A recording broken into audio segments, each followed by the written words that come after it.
হাদিসটির মূল শিক্ষা হলো, প্রতিটি কাজের ফলাফল তার নিয়তের উপর নির্ভরশীল। আপনি যে কোনো কাজ যে উদ্দেশ্যে করেন তার ফলও সেই উদ্দেশ্য অনুযায়ী হবে। নিয়ত অনুযায়ী ফল। যদি আপনার কোনো কাজ আল্লাহকে সন্তুষ্ট করার জন্য হয় তবে তার প্রতিদানও আল্লাহর পক্ষ থেকে পাবেন।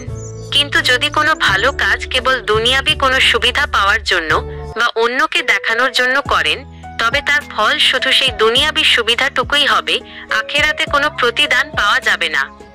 উদাহরণ হিসেবে, কেউ যদি ভালো মানুষ সাজার জন্য বা সমাজে সম্মান পাওয়ার জন্য দান করেন তবে তিনি হয়তো সাময়িকভাবে সম্মান পাবেন, কিন্তু আল্লাহর কাছে এর কোনো মূল্য থাকবে না।